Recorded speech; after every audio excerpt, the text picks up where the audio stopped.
Hospitalisé pendant 4 jours mi-février, Tariq Ramadan a de nouveau été admis à l'hôpital mardi soir, a indiqué une source proche du dossier. Une première expertise avait été réalisée en urgence mi-février par un autre expert à la demande de la Cour d'appel de Paris, afin qu'elle puisse statuer sur le recours du théologien musulman contre son placement en détention provisoire. La première expertise avait conclu que la santé de l'islamologue de 55 ans, incarcéré depuis le 2 février, n'était pas contraire à son maintien sous écrou. Elle avait aussi remis en question les deux maladies, une sclérose en plaques et une neuropathie, dont l'intellectuel suisse dit souffrir, jugeant leur diagnostic incertain.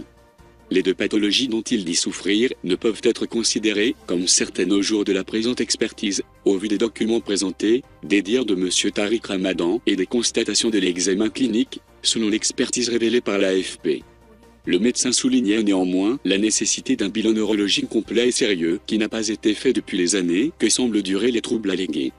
L'expert judiciaire estime aussi que les pathologies évoquées par l'islamologue ne peuvent s'aggraver brutalement et ne peuvent pas engager à court ou plus long terme le pronostic vital.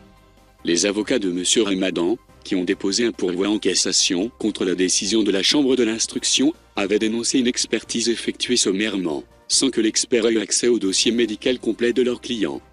Ce dernier a été mis en examen le 2 février pour viol, dont l'un sur personne vulnérable, après les plaintes de 2 femmes fin octobre qui ont débouché sur une information judiciaire. L'intéressé conteste ces accusations.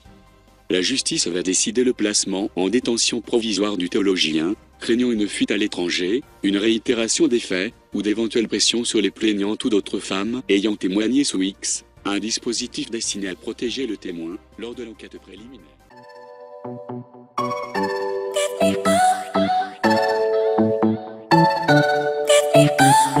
I see the light inside your eyes. You make me feel like